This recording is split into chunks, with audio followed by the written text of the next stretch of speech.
أشهد أن محمدا رسول الله.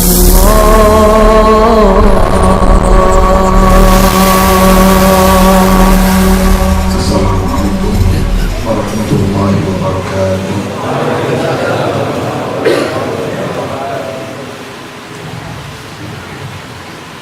بسم الله والحمد لله والصلاة والسلام على سيدنا رسول الله سيدنا محمد بن عبد الله مفتاح باب رحمة الله مدد ما في علم الله صلاة وسلاما دائمين بدوام ملك الله وعلى آله وصحبه ومن والاه ولا حول ولا قوة إلا بالله. رب اشرح لي صدري ويسر لي أمري واحلل عقدة من لساني يفقهوا قولي. اللهم صل وسلم على سيدنا محمد طب القلوب ودوائها وعافية الأبدان وشفائها ونور الأبصار وضيائها وقوت الأرواح وغنائها وعلى آله وصحبه ومن تبع بهداه أما بعد.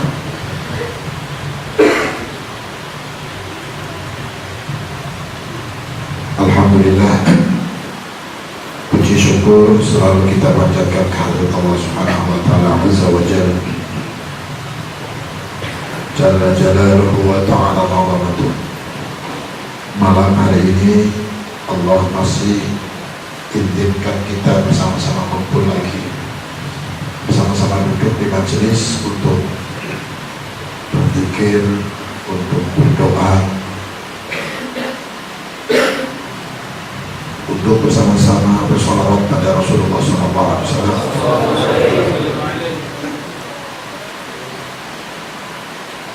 untuk menghadiri majelis ta'lim. Mudah-mudahan Allah berikan kita keikhlasan dalam hati.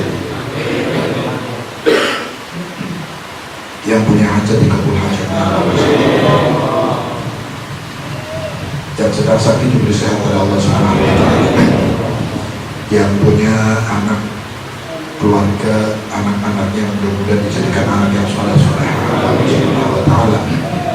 Punya istri, istrinya salehah, punya suami, suaminya saleh, keluarganya sakinah, mawaddah, warahmah, diberkahi oleh Allah Subhanahu wa taala dalam semua hal, terutama diberkahi ilmunya, diberkahi rezekinya oleh Allah Subhanahu wa taala, diberkahi umurnya, diberkahi keturunannya oleh Allah Subhanahu wa taala. Insyaallah mudah-mudahan dikabul, amin Allahumma amin ya rabbal alamin. Salawat serta salam kita limpahkan selalu dan selalu untuk junjungan kita Nabi Agung Nabi Muhammad SAW. Tidak henti-hentinya salawat serta salam tersebut dari mulai malam ini, setiap detik, setiap saat, setiap waktu untuk Nabi sampai yaumul qiyamah. Mudah-mudahan Allah selalu limpahkan kepada beliau salawat serta salam, sebaik-baiknya salawat, sebaik-baiknya salam dari Allah Subhanahu wa taala. Dan mudah-mudahan berkat salawat kita kepada beliau, kita nanti di yaumul qiyamah dapat syafaat beliau insyaallah. Amin Allahumma amin ya rabbal. Habib Umar bin Muhammad bin Salim bin Hafid, guru mulia kita, guru kita bersama, di dalam mengajak umat Islam secara umum, khususnya para santri beliau dalam berzikir. Setiap kali membaca zikir, membaca sholawat, membaca apa saja atau berbuat apa saja yang sifatnya bacaan atau zikir, maka beliau biasanya mengakhiri dengan kalimat adada khalqih wa ridha nafsih wa zinata arsyih wa midada kalimah. Jadi baca talqin zikir misalnya, atau baca sholawat misalnya, atau baca kalimat tauhid misalnya, atau baca apa saja doa, wirid yang sifatnya zikir atau ibadah. Terakhir beliau biasanya sering tutup ajarkan kepada kita, bahkan dalam buku karya beliau Khulasatul Hadith Nabawi, setiap akhir-akhir zikir banyak ditutup dengan kalimat adada khalqi wa ridha nafsi wa zinata arsyih wa midada kalam. Artinya di sini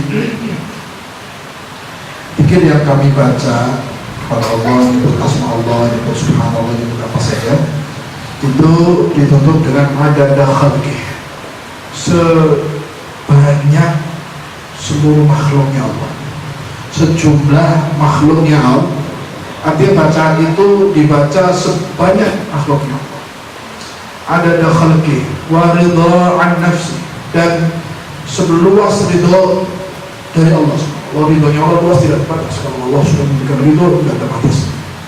Ridho an nafsi wa zinata arsy, dan sebanyak hiasan-hiasan yang menghiasi arsy Allah. Ada banyak hiasan, termasuk bintang-bintang ini menghiasi arsy Allah. Bintang ini jumlahnya jutaan, bahkan mungkin ratusan juta. Banyak banget. Allah yang tahu jumlahnya. Wa zinata arsy wa midada kalimati, dan seluas makna kalimat Allah, ayat Allah yang diterjemahkan dengan midad. Midad itu madad, mangsi, bahasa Indonesia mangsi, tinta untuk memaknai kalimat Allah. Enggak bakal selesai. Lautan ini jadikan tinta untuk menafsirkan Quran. Habis lautan itu dibikin lautan lagi, dibikin tinta lagi buat nafsirin makna kandungan Al-Quran. Habis 7 kali, sekian kali lautan dijadikan tinta untuk nulis makna kalimat atau firman Allah. Nggak bakal selesai, saking luasnya makna Al-Quran atau kalimat Allah Subhanahu. Artinya ayat Quran maknanya luas, ilmu Allah itu luas, tidak terbatas. Yang dalam kandungan Al-Quran saja kalau mau diungkap rahasianya, lautan yang ada di bumi jadi tinta untuk nulis makna Al-Quran tidak cukup, dibikin lagi lautan lagi 7 kali, sekian kali pun tidak akan pernah selesai, saking luasnya makna kalimat atau firman Allah Subhanahu wa ta'ala. Wa midada kalimat, artinya di sini Habib Umar bukan ngarang, bukan nambah-nambahin tanpa alasan. Para dia juga kadang-kadang dalam dirinya terakhir tambah adada darra al-famarrah, seperti saudara Latif Haddad dalam baca la ilaha illallah wa la syarika lah lahul mulku wa lahul hamdu wa la kulli syai'in adada kulli darra al-famarrah. Itu Latif adada kulli darra al-famarrah, sejumlah sebanyak darra, sebanyak darra itu bijian, sebanyak biji apa saja, butiran, bisa butiran biji, bisa butiran debu, bisa darah, itu maknanya macam-macam. Paham ya? Kalau diartikan biji masuk, diartikan debu masuk, diartikan molekul terkecil juga masuk. Sebab darah itu ulama menafsirkan maknanya macam-macam. Paham ya? Namanya amal mithqala dzarratin khairan yara wa may ya'mal mithqala dzarratin. Kalimat darah ini tafsirnya banyak. Ada yang biji sawi, gampangan biji kecil, biji yang paling kecil biji sawi misalnya. Ada yang nafsirkan darah itu adalah debu yang berterbangan. Kalau kita kena sinar matahari, kemudian di sinar itu yang kena panas itu ada tangan kita ada gini kan, terus ada yang terbang. Biasanya kan kalau tangan kena sinar matahari terus tangan ini gerak, ada yang terbang ya. Kelihatan nggak? Pernah nyoba belum? Nah itu yang terbang itu darah katanya. Ada lagi sesuatu yang mayudrikul absar, yang tidak bisa dilihat mata apa? Mata telanjang artinya nggak bisa dilihat mata, hanya bisa dibantu dengan alat misalnya. Atau bahasa bocah sekolah itu molekul terkecil. Molekul terkecil apa? Atau lah. Artinya banyak makna. Sejumlah semua butiran yang ada di alam ini. Ada kulli dzarrah. Sejumlah semua, baik dzarrah kulli itu semua. Ada kulli dzarrah. Semua bentuk biji-bijian atau bentuk molekul, bentuk debu yang berterbangan. Ada kulli dzarrah alfa marrah. Alfa 1000, 1000 lagi. 1000 kali 1000 berapa? 1 juta kali. Sejumlah darah 1000, 1 juta kali. Artinya di sini beliau Sohibul Latif Habib Marah mengatakan ada khalqi wa ridha nafsi wa zinat arsy bidarikan, ditambahin terakhir dalam zikirnya ditutup dengan kalimat tersebut karena ada dalil yang datang dari Nabi Muhammad SAW. Dalilnya apa? Dalilnya hadis riwayat Siti Aisyah. Satu ketika Siti Aisyah meriwayatkan hadis ini. Satu ketika Siti Aisyah sedang duduk di hari Jumat berzikir pada Allah Subhanahu wa taala. Berzikir dengan menghitung jumlah zikirnya pakai biji kurma. Apa? Jadi biji-biji kurma dikumpulkan banyak di satu tempat, kalian misalnya itu baca zikir 1, 2, mengumpulkan sampai banyak banget biji kurma untuk hitung jumlah zikir yang dibaca. Nabi sempat keluar dari rumah, lihat Siti Aisyah lagi berzikir, hitung jumlah zikirnya dengan biji kurma. Kemudian setelah Nabi keluar, lihat balik lagi, sampai Nabi balik, Siti Aisyah masih berzikir, masih hitung jumlah biji kurma. Karena jumlahnya banyak, zikirnya banyak. Sampai balik, lihat Siti Aisyah masih berzikir dengan hitung jumlah biji kurma. Kemudian Nabi bertanya, apakah kamu dari tadi duduk ini nggak bangun sedang berzikir? Dari mulai aku keluar, kamu ngitung zikir dengan apa itu? Ya Rasulullah, aku selalu berzikir dengan jumlah biji kurma yang banyak ini. Kemudian kata Rasulullah SAW, apakah mau kalau aku ajari sekali baca kemudian ditambah kalimat ini maka lebih banyak jumlahnya daripada biji kurma yang kamu hitung dari tadi sampai sekarang belum selesai. Kamu baca sekali terus ditambah kalimat yang aku ajar ini kalau dibaca setelah zikir di belakangnya maka pahalanya tidak kalah dengan zikir yang kamu hitung jumlahnya. Apa? Maka bacalah zikir tutup dengan adada khalqi wa ridha nafsi wa zinat arsy. Ditambahi dengan seperti itu. Misalnya subhanallah adada khalqi wa ridha nafsi wa zinat arsy. Satu kali subhanallah adada khalqi. Subhanallah sebanyak jumlah makhluknya. Adada khalqi wa ridha nafsi sejumlah luas ridhonya Allah. Wa ridha nafsi wa zinat arsy sebanyak hiasan yang menghiasi arsy Allah. Subhanallahnya itu sebanyak jumlah makhluknya Allah, sebanyak seluas ridhonya Allah, sebanyak jumlah hiasan yang ada di arsy-Nya. Artinya sekali subhanallah sejumlah itu. Maka luasnya rahmat Allah yang tidak dibatasi dengan jumlah, setiap baca dibarengi dengan semacam itu, maka Allah akan beri kalimat subhanallah yang dibaca sekali tapi disebut dengan adada khalqi, berarti sebanyak makhluknya Allah. Pada baik baca subhanallah sejumlah makhluknya Gusti. Kira-kira makhluknya Gusti Allah bila masih bisa ngetok. Makanya dari situlah para ulama, dari hadis itu para ulama kadang-kadang ada kullu dzarra alfa marra, ada khalqillah, ada ayami wa duhur, ada layali wa nahar, ada sejumlah malam dan siang yang ada di bumi, sejumlah bulan dan hari yang ada dalam dunia, sejumlah tetesan hujan, sejumlah. Tujuannya apa? Tujuannya supaya pahalanya sejumlah itu juga yang Allah berikan. Karena rahmat Allah luas, tidak bisa dibatasi dengan bacanya sebisa, ngomong sejumlah tetesan hujan, ya sebisa ya tetesan hujan tak akan memakai nama. Itu cerita yang simpel itu. Dengan seperti itu, kerjanya sejam, gajinya sejam. Itu kan jalur kerja sejam, gaji 10 jam, ngaku ke majikannya. Ini apa betul? Tapi di Gusti Allah maha luas, maha kasih sayang, rahmatnya nggak terbatas, bukan seperti ente sifat manusia. Allah sifatnya beda dengan manusia, kekayaannya nggak terbatas, kasih sayangnya nggak terbatas, rahmatnya lebih luas, sehingga setiap manusia berhusnudzon, prasangka baik sama Allah. Setiap baca prasangka baik, Allah akan beri sejumlah tetesan hujan. Allah beri sejumlah tetesan hujan. Amin Allahumma amin ya Rabbal. Makanya mudah-mudahan sholawat yang kita limpahkan malam hari ini, dari malam hari ini ada khalqi wa ridha nafsi wa zinat arsy wa midada kalimati min yawmina hadza ila yaumiddin insyaallah. Amin Allahumma amin ya Rabbal.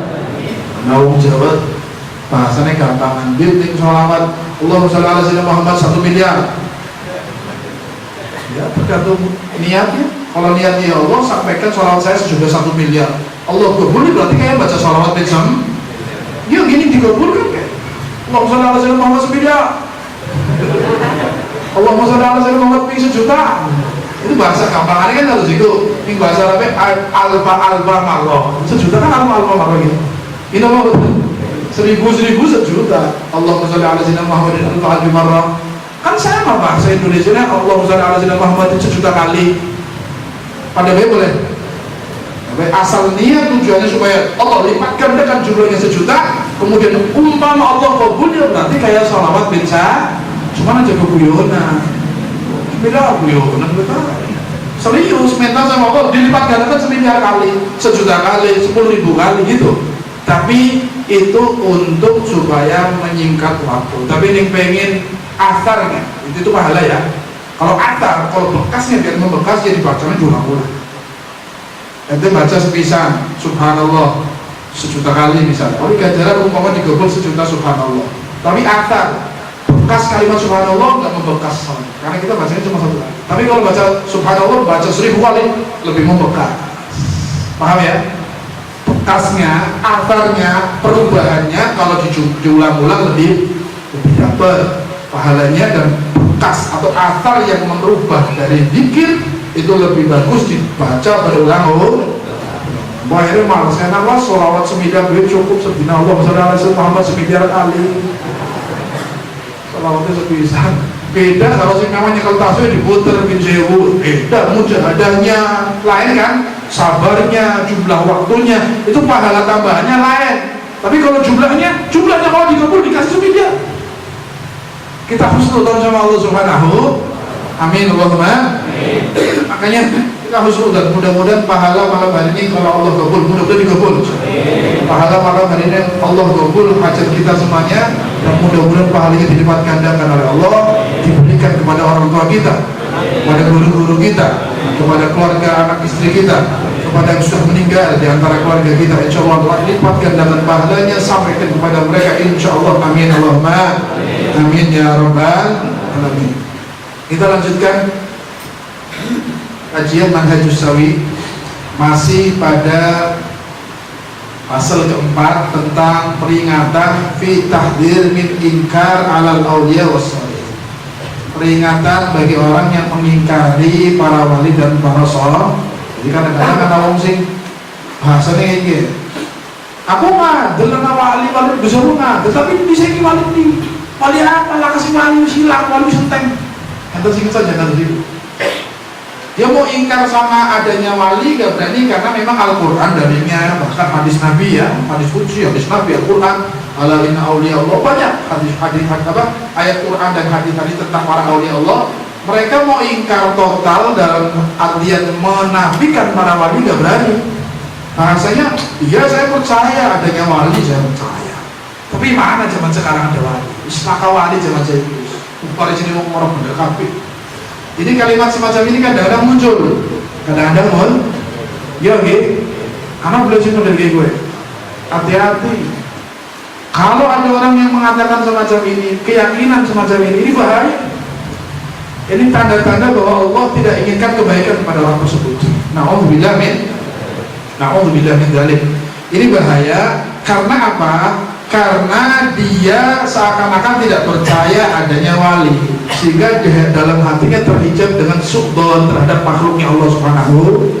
Ning wis artine su'dzon mari makhluke Gusti Allah, akhirnya hatta wali bi kaya orang ngandel wis kayane wis lakal. Karena memang su'dzon kotor hati.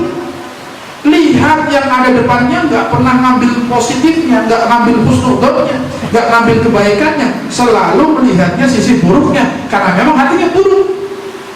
Ini kaca burung, kaca, ini umpama kacamata saya ini burung, banyak minyak nempel, tangan kotor nempel sampai burung. Kira-kira nyawa wong apik padahal lebih bersih, tapi nyawa kacamata burung katanya burung apik loh.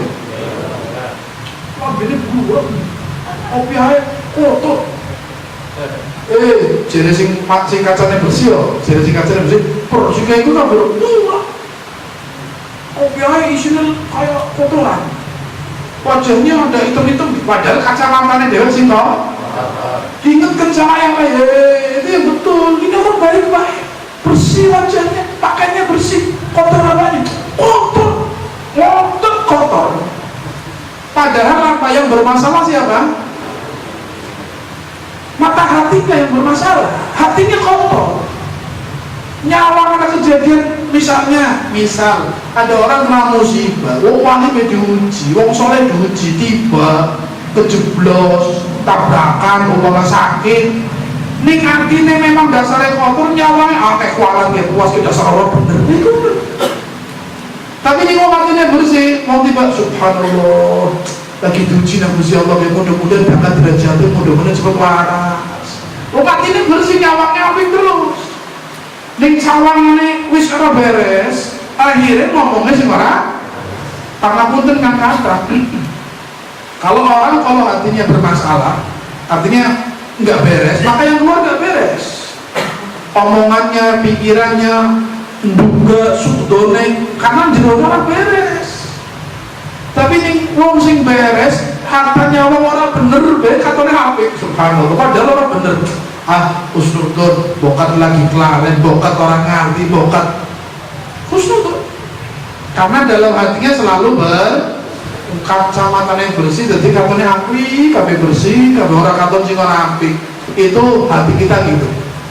Hati kita gitu. Kalau lihat siapa saja, kalau hati kita bermasalah, pasti ndelenge sing ora mikir. Nah, ning ana wong ndeleng wong selalu rapi, berarti hati-hati. Hatinya enggak beres. Nauzubillah min kacanya bureng, ngerti bureng kotor, dari bersihin kok pada wis bersih, muka bersih, nomor belum bersih, wis bureng, ngakunya bener, orang kelabinnya kotor, yang belum muka kotor kok, itu sih bener gue kacamatanya itu sih kotor, tetep, nomor kotor, subhanallah, na'udzubillah min, mudah-mudahan Allah bersihkan hati kita, insyaallah. Tujuan taklim semacam ini, tujuannya kita minta sama Allah supaya hati kita bersih. Ning ngaji terus balik masih sudon, masih sewot, masih nangis, nyaluk, diniati buat bersih hati, dikira diniati untuk bersihkan hati, supaya memandang setiap muslim, apalagi saudara sendiri, setiap muslim memandangnya dengan pandangan yang baik. Insya Allah mudah-mudahan bersihkan hati kita semuanya. Kalau ada penyakit hati, mudah-mudahan sembuhkan penyakit. Berkat majelis yang mulia ini, Allah hiasi hati kita dengan sifat-sifat baik dan jauhkan dari sifat-sifat buruk. Insya Allah, amin Allahumma amin ya rabbal. Wong wis hati ora bener, hatak sing teka apik anjur ora bener. Ingati ora bener, tekane apik padahal tujuan. Ana wong jawane panyambung silaturahim terus ribut cuwe oleh nasihat si kiainya apa sing habibé. Wes, dene kene mana dolan parani sedulure, suwe ora tau ditekani. Bawa kupat, bawa sembelih ayam siji seglondong, ayam lehor, ayam kampung. Ayam kampung sing ora nganggo apa makannya apa enggak pakai apa? Sehat maksudnya. Wes, kupat opore dole ayam, dole ndung, terus gulane 5 kilo, tehe, sebus, buahnya diparsel, berasnya seberang,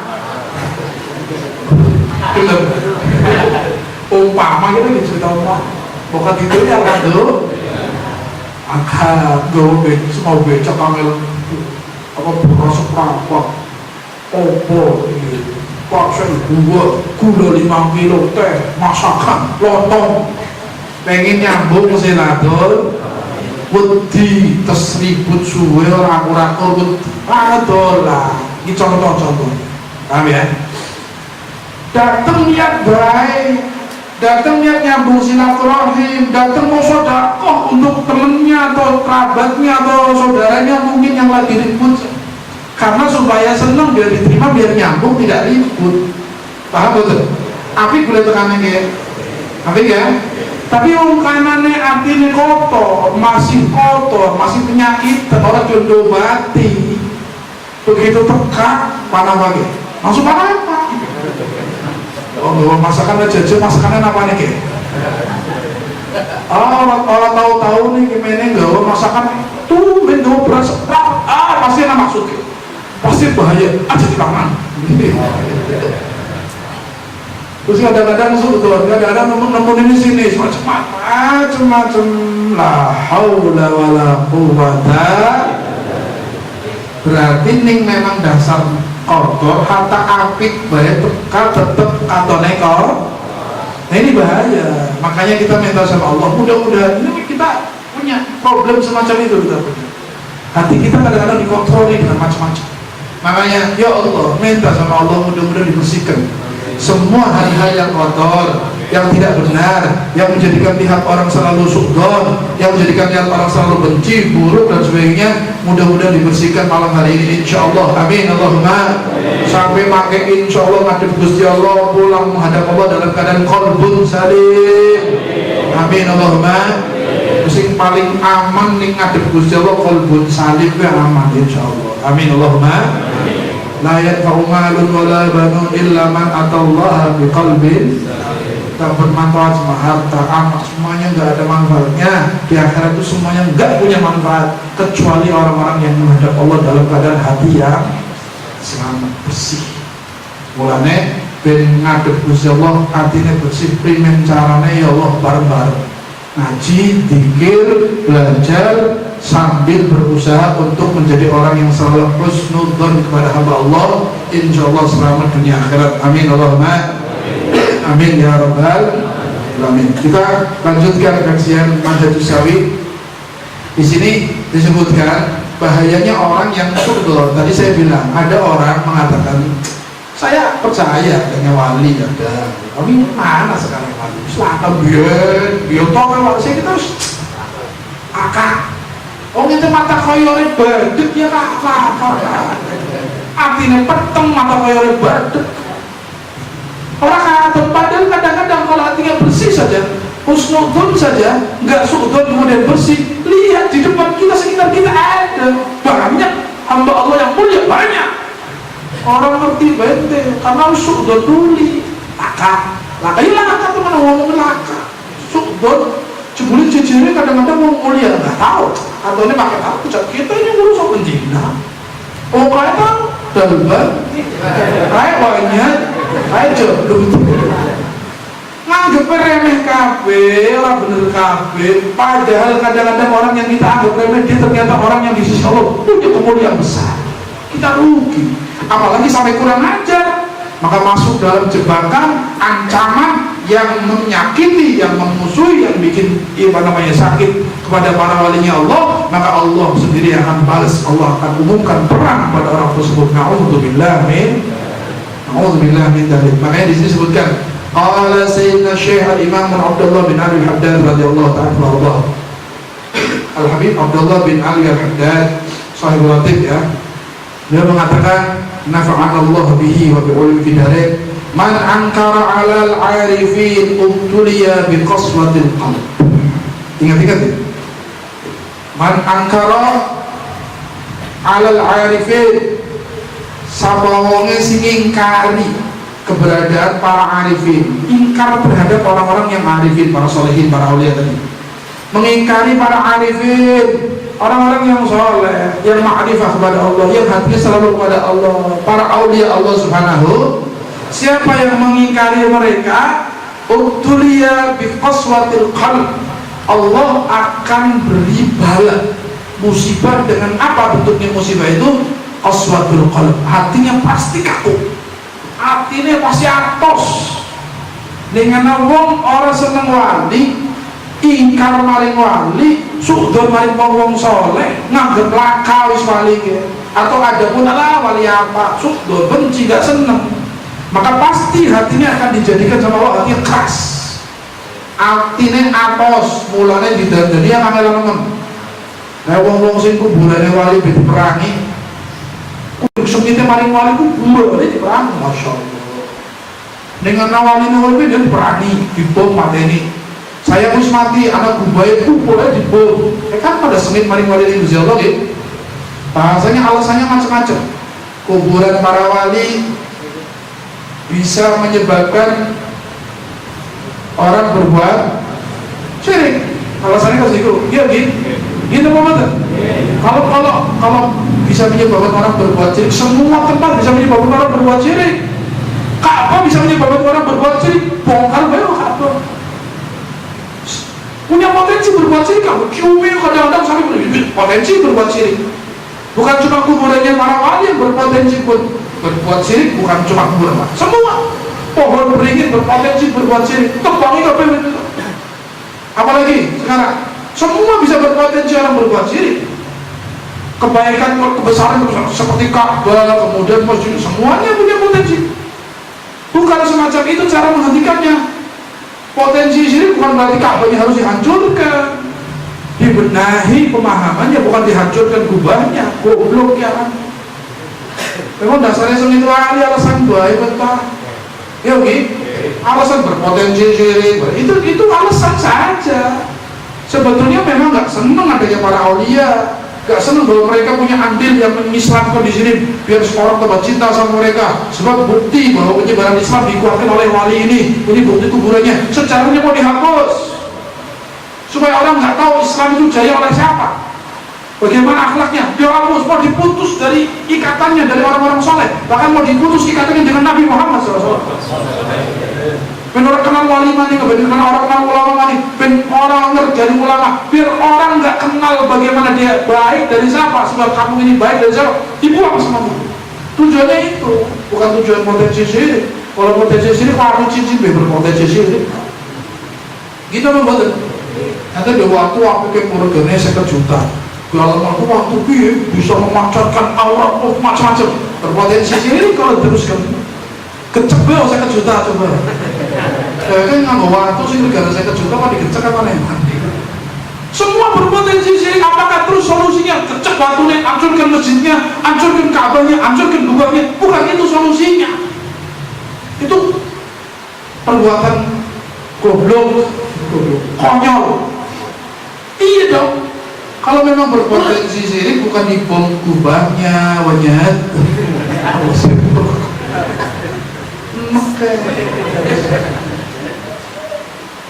Hajar Aswad berpotensi syirik, hancurkan aja Hajar Aswad. Apakah Hajar Aswad tidak berpotensi syirik semuanya? Kalau orang salah paham, berlebihan, nganggap mengkutus ya, syirik, semuanya hancurkan coba. Jadi bukan alasan merusak kubah para wali, bukan alasan karena berpotensi syirik, bukan. Sebetulnya mereka memang benci sama oleh Allah Subhanahu. Intinya orang senang bahwa Islam disebarkan oleh kelompok mereka. Seakan-akan mereka itu gak bener, saya yang bener, ini wali gak bener karena ajarnya beda dengan saya, maka dihilangkan sejarahnya, diputuskan sejarahnya karena pahamnya beda dengan saya. Itu alasannya. Na'udzubillah min. Sementara wali ini sudah mengislamkan ratusan mungkin ribuan orang. Wali ini bisa membersihkan yang tadinya orang nyembah batu, nyembah berhala, nyembah patung, nyembah sapi, pada gawe masjid sujud paling Gusti Allah. Lah siwanya iki durung Islam masih cici acang. Lan kancuna kuburan wali sing wis berjuang ratusan tahun. Lah haula pahlawan kesiangan gitu maksudnya. Pahlawan kesiangan terus salah kelamat. Kembali kepada ucapan Habib Abdullah bin Ali Al-Haddad. Kadang-kadang udah bahas wali pasti jadi beda mana sih ya. Kalau nang buku nih sama bisa lebih maning depak tulisannya mikir rame kemutan. Kuburan para wali merupakan berhala akhir, apa kalimatnya apa? Berhala akhir zaman atau berhala modern, apakah termasuk yang antara dengan kuburan para pengajar itu? Pengajar buat sih sudah keterlaluan ini. Makanya hati-hati, kita harus jeli, harus hati-hati. Di sini Habib Abdullah bin Al-Haddad mengatakan man angkara 'alal 'arifin ubtuliya bi qaswatil qalb. Siapa yang mengingkari para arifin, para wali Allah, akan diberi oleh Allah musibah dengan apa? Dengan qaswatul qalb, hatinya keras. Sehingga harta dimain dalil, padahal dalilnya jelas. Oh, pokoknya si ngomong Habib, si ngomong wong NU, si ngomong kiai, si ngomong aswaja, ahli sunnah wal jamaah nanti ahli bid'ah katanya, aja dikeroma Quran si tolak, jangan dengar, jangan deket atas tadi orang belum terima mereka, maunya terimanya yang sepaham aja sudah. Na'udzubillah min. Kemudian disebutkan waqala Syekh Abu Turab An-Nakhshabiyyu rahimahullah. Syekh Abu Turab An-Nakhshabi itu seorang ulama, imam, al-qudwah, seorang wali min awliya Syekh Taifah. Abu Turab Askar bin Husain An-Nakhshabiyyi meninggal tahun 245 Hijriah, berarti abad ketiga ya, abad ketiga Hijriah, zaman dulu lah, setelah Imam Syafi'i ya, zaman setelah abad 200 berapa? 45 malah sezaman dengan Imam Syafi'i. Kalau Imam Syafi'i wafat tahun berapa? Lahir 150, wafat 200. Oh ya, setelah Imam Syafi'i ini 245 Hijriah. Subhanallah. Beliau adalah gurunya dari Syekh Hatim Al-Asam. Karena Syekhuhu Hatim, beliau adalah muridnya Syekh Hatim Al-Asam. Hatim Al-Asam ini seorang wali besar, orang soleh. Hatim namanya, Al-Asam julukannya. Al-Asam itu apa? Asam tuli, duduk. Aslinya nggak tuli aslinya. Hatim ini Syekh Hatim nggak tuli aslinya. Orang yang baik, orang yang soleh, seorang walinya Allah yang luar biasa, orang sufi. Jadi tasawuf itu sudah ada di abad kedua Hijriah. Abu Thalib Al-Makki ngarang satu kitab tentang tasawuf. Abu Thalib Al-Makki itu hidup di akhir tahun kedua Hijriah. Sudah nyebutkan tentang tasawuf. Wis anak tasawuf zaman biyen. Abad kedua akhir menjelang abad ketiga itu sudah terkenal dengan kalimat tasawuf. Mulai nih zaman saiki siwanyen ngomong tasawuf sesat, kira-kira pantas mboten? Maksud singawit abad kedua Hijriah sesat kabeh. Ini Syekh Hatim Al-Asam sufi. Kemudian tadi Abu Turab muridnya. Kalau gurunya sufi berarti muridnya sufi, ahli tasawuf. Dan sekarang alergi dengan kalimat tasawuf, bahkan menganggap orang-orang sufi, orang-orang tarekat, tasawuf sebagai sesat. Lah ini kalimat-kalimat semacam ini kalimat yang kurang ajar. Secara tidak langsung mengatakan orang-orang sufi sesat, tasawuf sesat, dan secara tidak langsung mensesatkan ratusan ribu umat Islam yang tingkatannya ulama, ahli hadis, orang-orang soleh, bahkan aulia Allah Subhanahu. Dari zaman abad kedua Hijriah sudah terkenal ilmu tasawuf saat itu. Itu kurang ajar. Wong bocah wingi sore nyalahno wong tuwa kabeh. Ya lu bener dhewe. Surgane bisa. Kaji surgane senang saksi ya. Puluh bidati dulu semuanya sesat, finnar, neraka.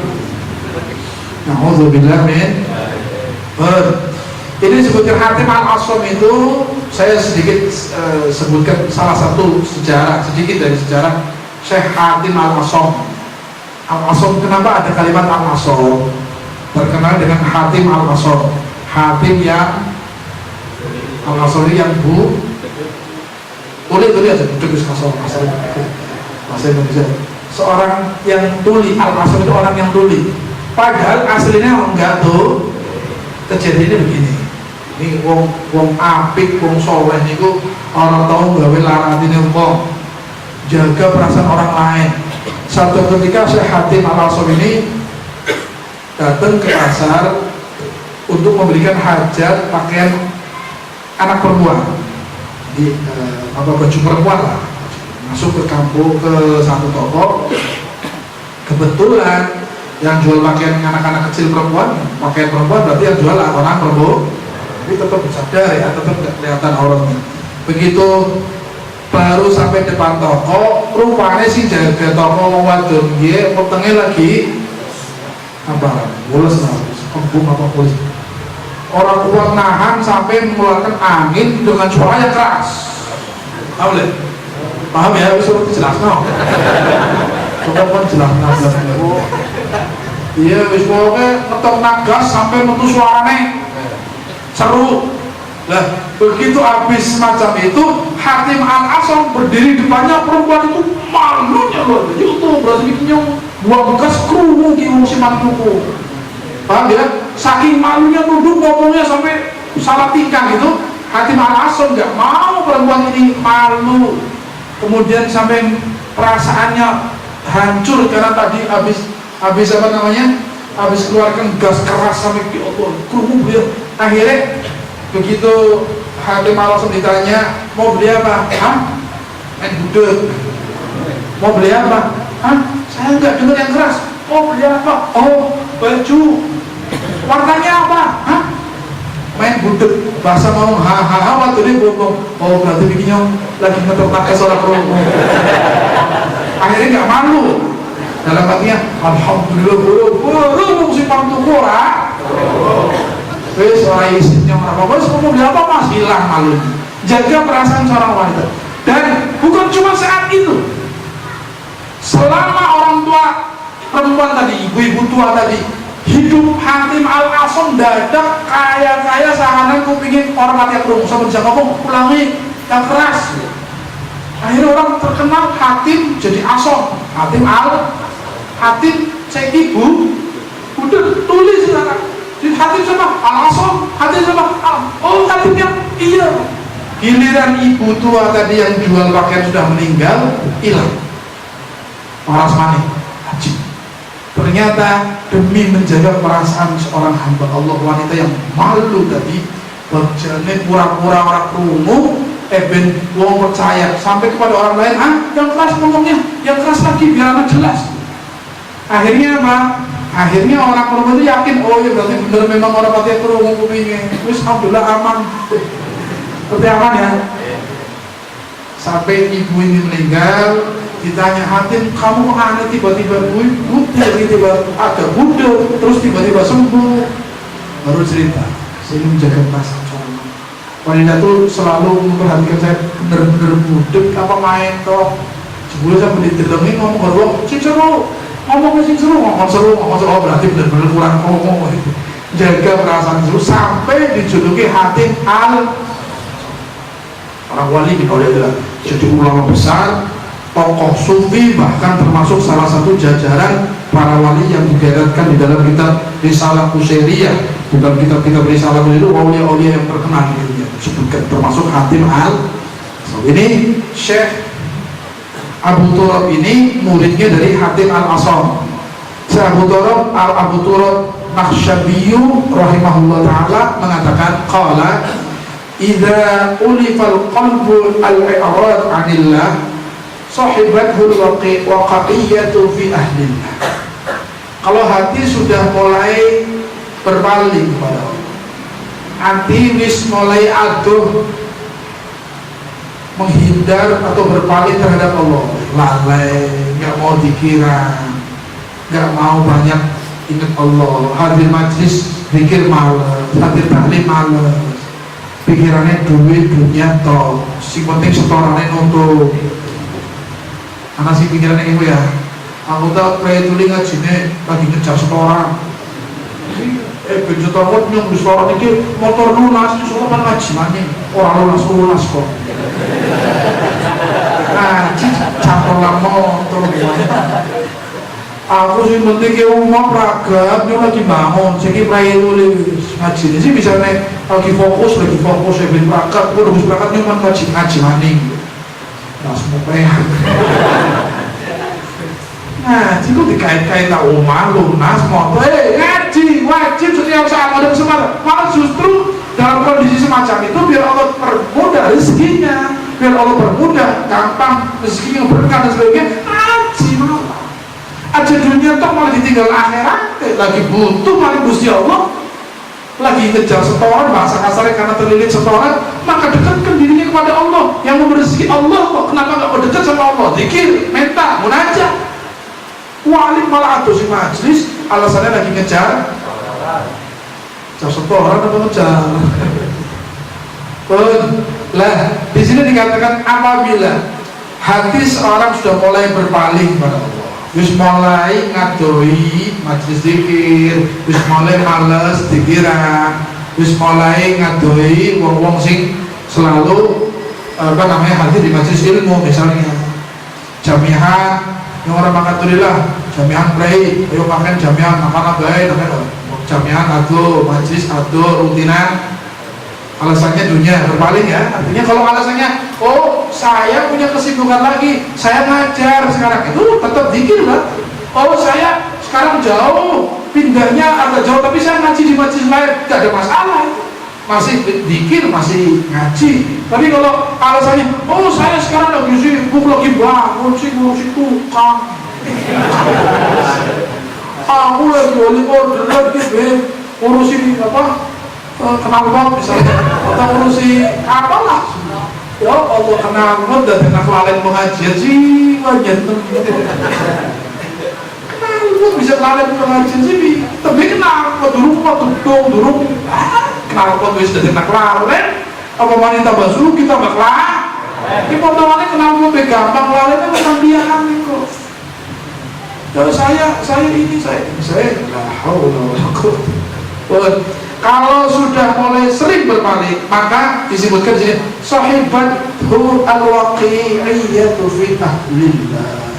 Maka biasanya akan dibarengi sahibat itu, tapi dikawal sifat i'rad kepada Allah, pasti setelah itu nempel sifat berikutnya apa? Su'dzon sama ahlillah, prasangka buruk sama ahlillah, tidak senang sama ahlillah. Ahli itu orang-orang soleh, orang awliya Allah subhanahu. Biasanya nang wong sing jarang dikir, orang seneng dikiran, biasanya wong sing anti toriko, anti wirid, anti ratib, misalnya anti sholawat, anti jamiahan, anti apa, nggak mau lah pikir. Nanti kadang-kadang pinter alasannya, daripada muludan Quran suka di muludan Quran saingan apa pinter.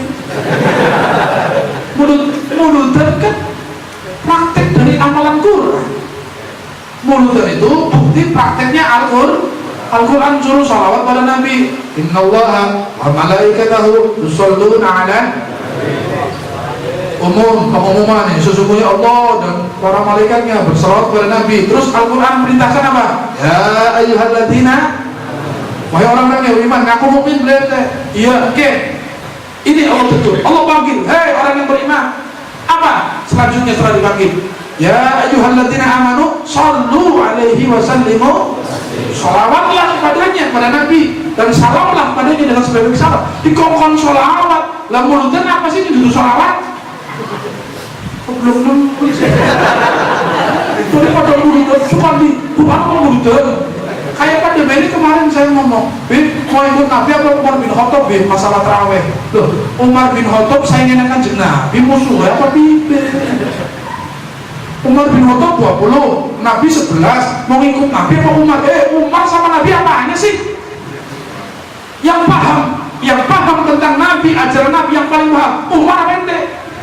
Sayyidina Umar yang paling paham apa ente yang hidup zaman sekarang? Yang paling dekat dengan Nabi, jenengan apa Sayyidina Umar? Yang paling ngikutin Nabi, yang disebut khulafa ar-rasyidin, Sayyidina Umar apa ente wanya? Artinya ini perbandingannya nggak sehat. Mau diaduk seakan-akan Sayyidina Umar jalan sendiri, Nabi jalan sendiri, seakan-akan Sayyidina Umar jalan di luar jalannya kan apa kok gini? Apa betul sih? Paham beli maksudnya gini? Mau jalan lagi paham gini. Ada orang kadang-kadang dia itu tadi hatinya keras, orang belum kalah. Cirinya bisa teman sekolah saja jalan Siropulu itu besok ya. Tonton, seakan-akan 20 harus sama. Hebat nemen, sampai akhirnya Sayyidina Umar diserang. Ente kan Sayyidina Umar yang pertama kali mendirikan sholat tarawih 20, bukan di masjid Sayyidina Umar, khulafa rasyidin yang jalan. Karena dia 11, alasannya dengan hadis Nabi alasannya, sehingga seakan-akan oh itu ngikut Umar, saya ikut Nabi itu langsung. Ente kalau tarawih mau ikut Nabi ikut Umar. Kayak dalamnya dewa-dewa kan Nabi dalam dewa Islamnya Umar Islamnya la haula wala quwwata. Ngintir saya nomor nanti ngintir kan Nabi belum. Kamu harus balik ini ya saya mau bikin. Selama apa atas panang soalnya. Mudah-mudahan Allah berikan hidayah kepada kita semua. Amin Allahumma. Artinya di sini nggak usah cari-cari sampai nyalakan ABC. Itu bang 11 sampai mati orang ngomong sih penting terawih. Parong dulu monggo ada dalilnya. Umar bin Khattab, khulafa rasyidin, Sayyidina Utsman, berikutnya Sayyidina Ali semuanya kerjakan. Apakah mereka nggak ngikutin Nabi? Apakah Nabi gak nyuruh ngikutin ikuti sunnahku dan sunnah khulafaur Rasyidin, ikuti sunnahku dan sunnahnya khulafaur Rasyidin. Nabi kan nyuruh ikutilah sunnahku dan sunnahnya para khulafaur Rasyidin. Berarti kalau ngikutin sunnahnya khulafaur Rasyidin nuruti perintah kanjeng Nabi, bukan berarti Nabi nyuruh ikuti sunnahku dan sunnah khulafaur Rasyidin. Setelahku termasuk surah khulafaur Rasyidin Sayyidina Umar bukan? Nah, Sayyidina Umar membuat tarawih 20. Nabi suruh ikutin aku dan ikutin berapa? Dia mau ikut Nabi langsung monggo, ikut Sayyidina Umar sama saja ngikutin nah. Jadi orang usah ribut, orang usah tukar, orang usah nyalah-nyalah. Paham betul? 20 juta, 11 juta, milih deh. 2 juta lebih dia 20 juta, 11 juta ke ning pit kiye payu batine 11 juta. Ning pit kiye payu batine 23 juta. Sing payu tuli 23 apa 11. Oh, 23 aja nyempat iki wis 11 wis. Sing 23 aja. Sing 23 dinyang nasi mantuku batine 23 juta. Kiye 11 juta, ana wong mantuku panoli batine 23 juta. Mau ki bae sing tuku iki bae nyong batine 11 juta bae 23 juta. Waras mboten. Ya artinya kalau hitungan jumlah pahala, ya pahala semakin banyak, semakin besar pahalanya. Kalau ikhlas kita fokus semakin besar. Paham ya? Bukan berarti kita meremehkan yang 11, bukan. Kalau pahala, kalau semuanya diterima, ya pahalanya banyak yang 20. Dalam hadis Nabi mengatakan kepada Siti Aisyah, ajruki ala qadri ta'abuki, ajruki ala qadri ta'abuki. Pahala kamu ya Aisyah tergantung lelahnya kamu dalam ibadah. Semakin kesel semakin akeh ganjarannya. Paham betul? Ajruki ala qadri ta'abuki. Pahalamu diberi tergantung lelahnya kamu dalam ibadah. Berarti di 20 lebih kesel, ganjarannya lebih akeh, pahalanya lebih banyak, insya Allah. Dilanjutkan. Tadi Imam siapa? Abu Turab An-Nakhshabiyyu rahimahullah mengatakan idza ulifal qalb al-i'rad anillah sahibatul waqi'iyyah fi ahlillah. Kalau sudah hati mulai berpaling kepada Allah, biasanya dibarengi dengan mulai benci kepada orang-orang yang dekat dengan Allah. Nek wis atuh sing Gusti Allah, pasti biasanya wong-wong sing marek-marek Gusti Allah pun dibenci. Wong-wong sing perek Gusti Allah bakalnya orang seneng, sebab wis atuh marek Gusti Allah, paring wong-wong sing ahlillah bakal tambah sengit. Sebab ini katanya kuat. Kalau sudah jauh dengan Allah, maka jauh dengan orang-orang dekat yang dekat dengan Allah. Pasti atau goro majelis ilmu pasti suwe-suwe sengit goro sing ngaji ilmu. Atau goro majelis zikir suwe-suwe sengit goro sing zikiran. Atau hadir majelis, ana hadir. Kalian apa hadir? Udah dewek suara hadir. Gak mau dekat, gak mau ngaji, gak mau mendekat, sudah menjauh. Saya nggak mau ngaji, saya nggak mau zikir. Enggak, sudah orang mendekat mau sholat. Pertamanya orang hadir toh.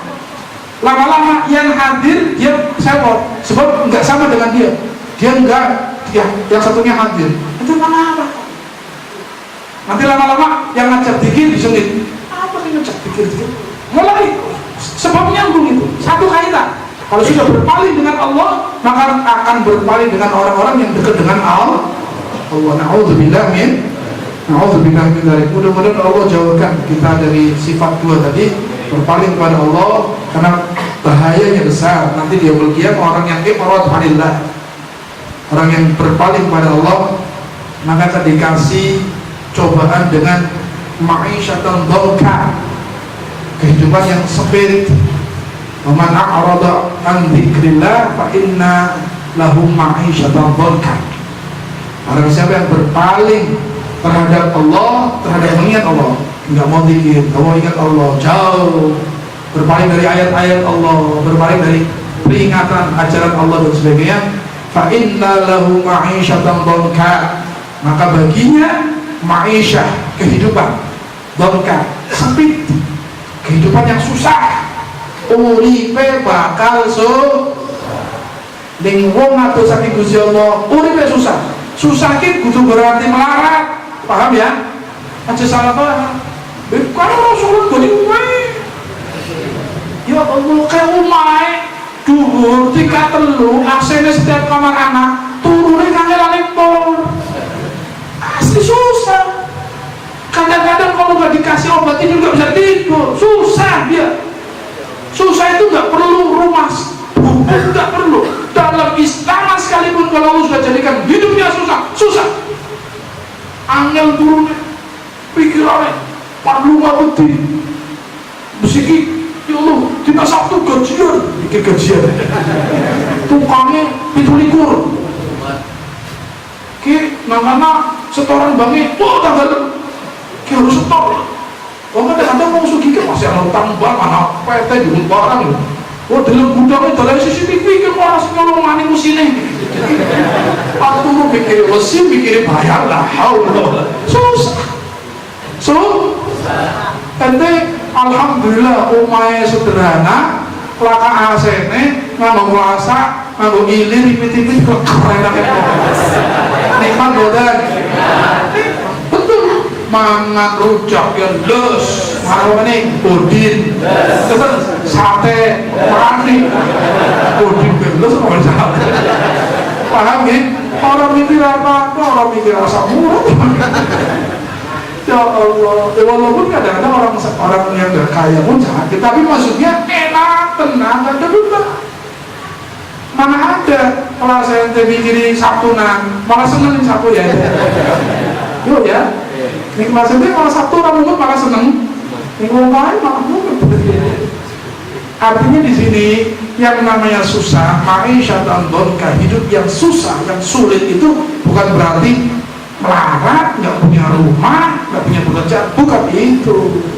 Justru kadang-kadang kerjanya kerja becak, tapi muridnya tenang, anaknya hafal Quran, coba bumi bisa melu jamiah, pengajian hadir, murid dan bisa nyah. Orang umat nikmat luar urusannya hati.